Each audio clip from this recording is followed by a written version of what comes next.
이 시간 말씀을 받겠습니다. 이 복된 시간에 주시는 하나님의 말씀은 우리 계속해서 사도행전 19장 11절에서 20절까지의 말씀입니다.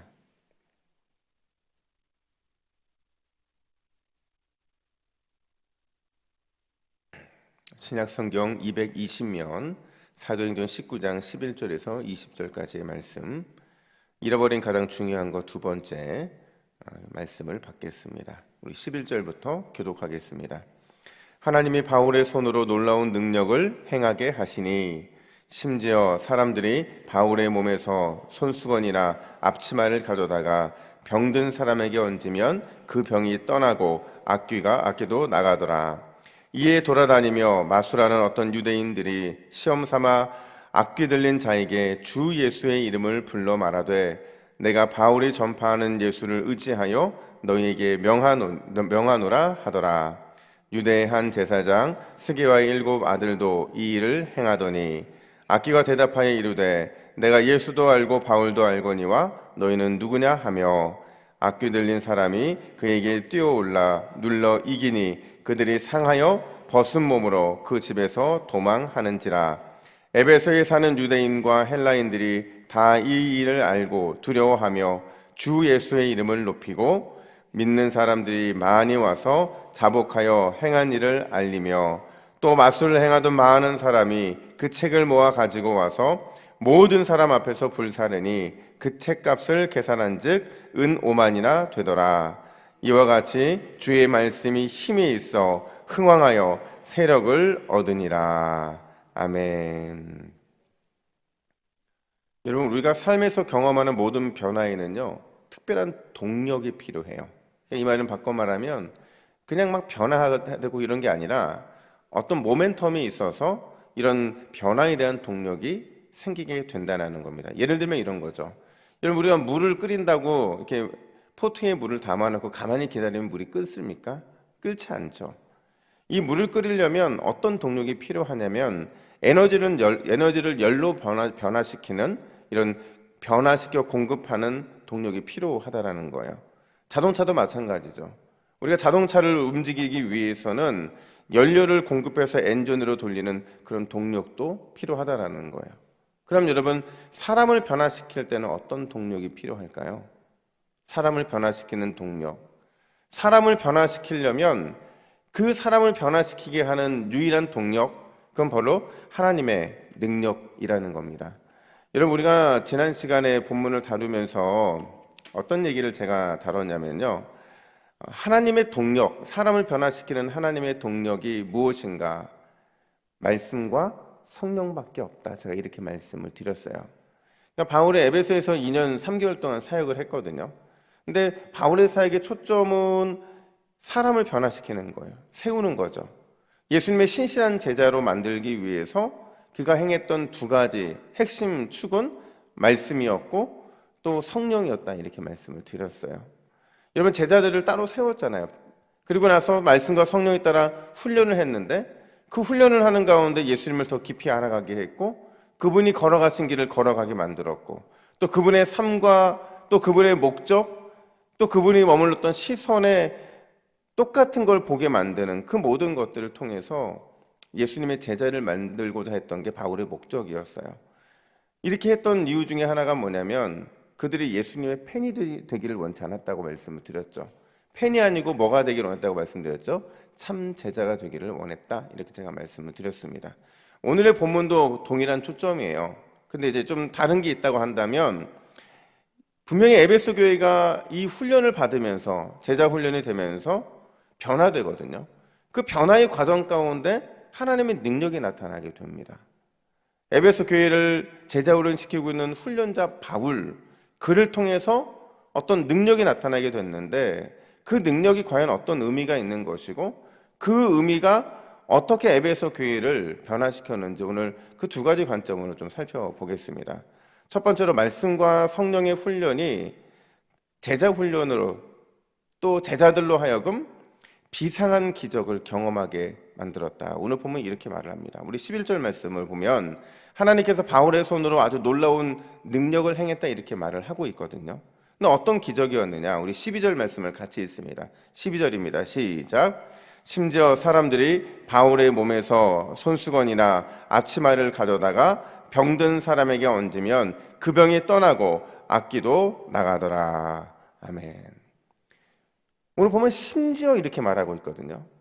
심지어라는 게 뭐냐면요, 다른 수많은 놀라운 일들이 일어났다는 거예요.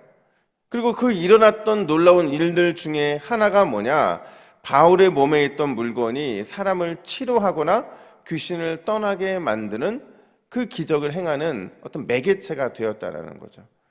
근데 뭐 중요한 게 있어요.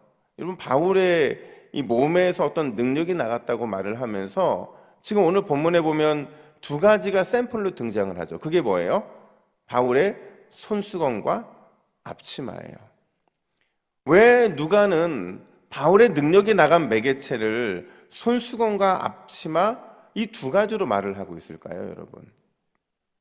왜 굳이 많은 몸에 있는 물건들이 있잖아요. 심지어 그냥 바울이 가서 손만 대도 병이 치료됐어야 했고, 바울이 가서 말만 선포해도 귀신이 떠나갔어야 되는데, 굳이 바울의 몸에 있는 손수건과 앞치마를 예를 들어 말하는 이유가 뭘까요?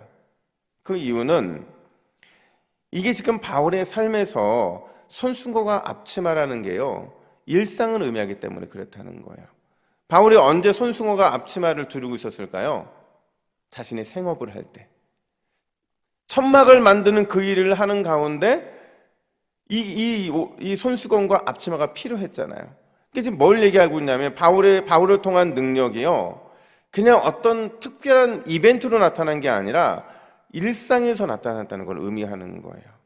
그가 생계를 위해서 천막을 만드는 그 일을 하고 있는 가운데 하나님은 그를 통해서 그의 손수건과 그의 앞치마를 통해서 놀라운 일들을 이루셨다는 거죠. 여러분, 우리는 늘 이런 막연하고 또 때로는 어떤 특별한 능력만을 기대하는 경향들이 있어요. 그러니까 어떤 모멘텀을 자꾸 한쪽으로 치우치게 하는 거죠.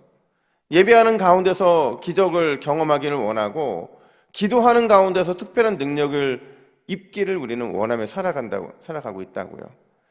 틀린 말은 아니에요. 하나님은 우리가 예배할 때 놀라운 기적을 일으키십니다.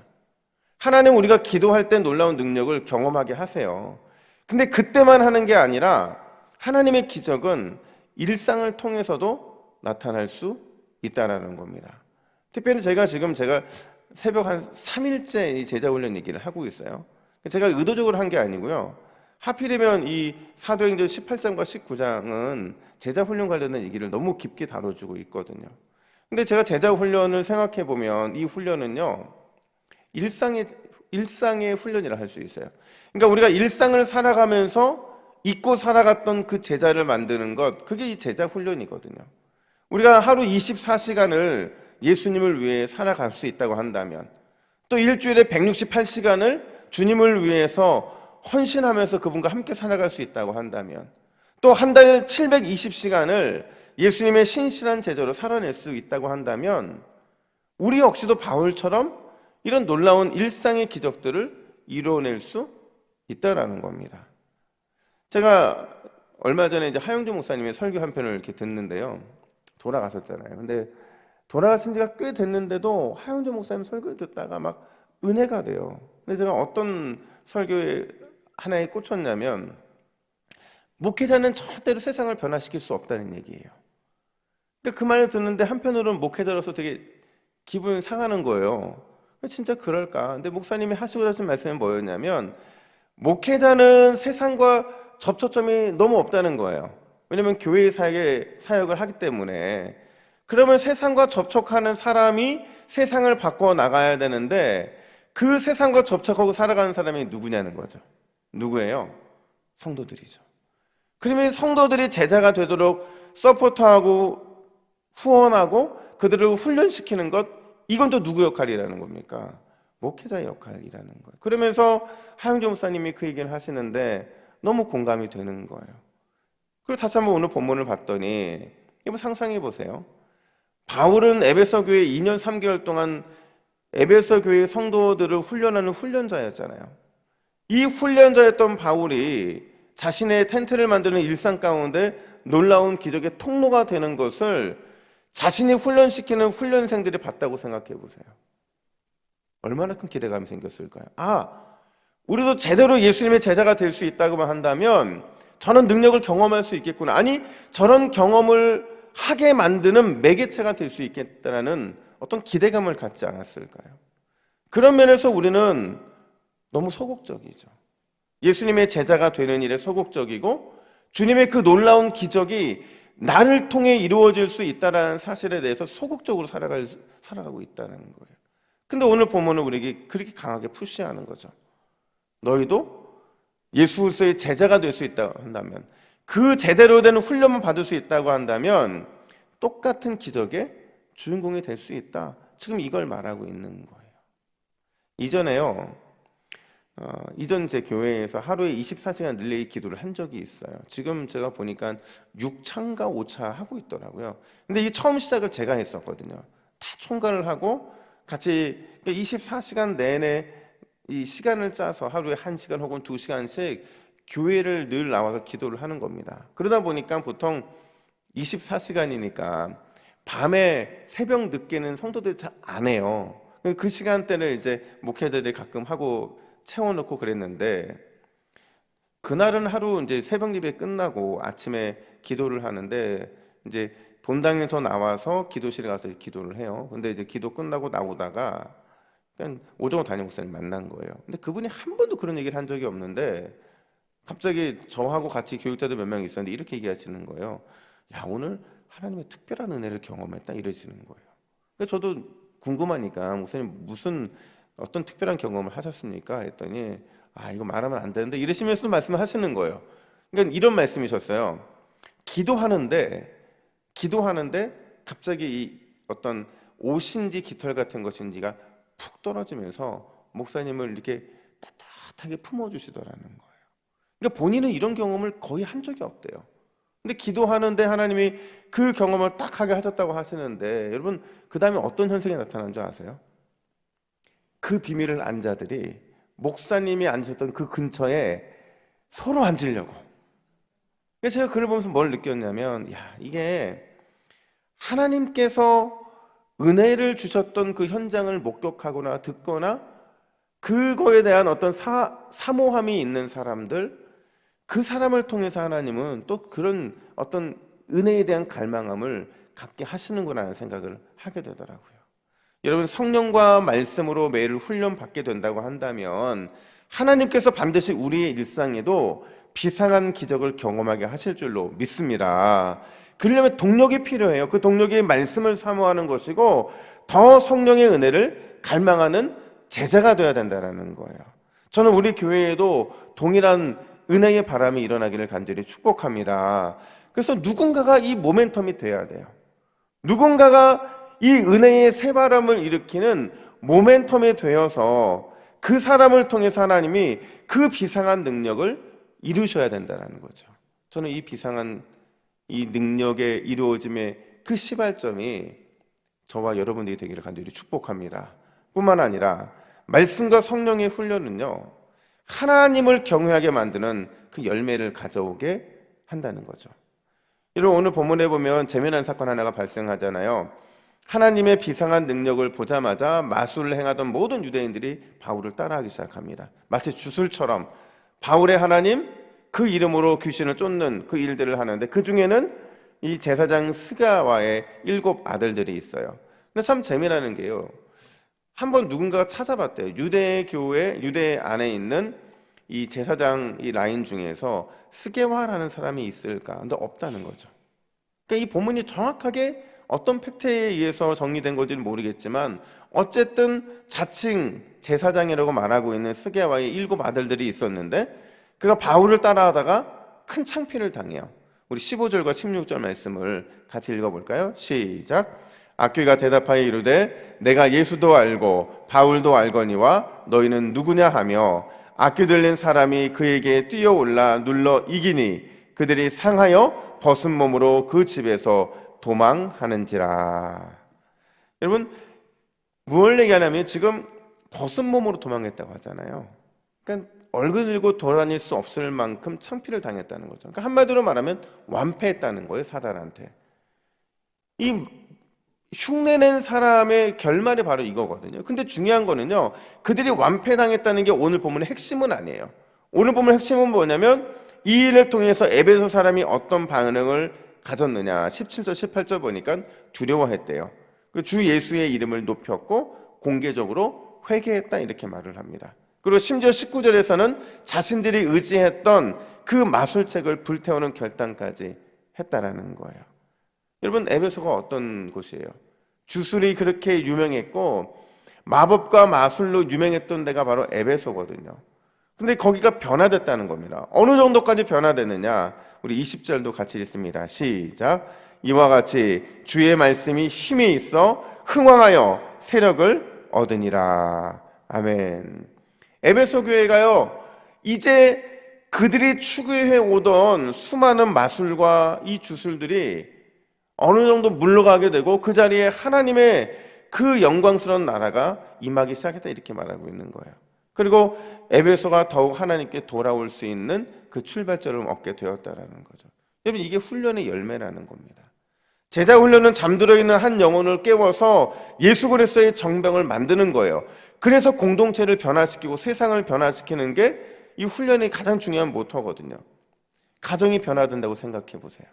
교회가 변화되고 또 전도회가 변화되고 내가 가는 곳들마다 변화될 수 있다고 한다면 이런 변화를 통해서 하나님이 이루시고자 하시는 것은 하나님의 나라가 이 땅에 임하는 겁니다. 그런 의미에서 바울을 통한 에베소 교회의 제자 훈련은 굉장히 성공적이었어요. 그리고 에베소 교회는 물론이고 그 지역 사회뿐만 아니라 그들이 속한 모든 공동체에서 이런 결단과 변화가 일어났다는 것은 이 훈련이야말로 하나님이 주시는 특별한 은혜의 훈련이라고 할 수 있다는 거죠. 그런 의미에서 여러분, 저희도 이제 곧 시작을 하잖아요.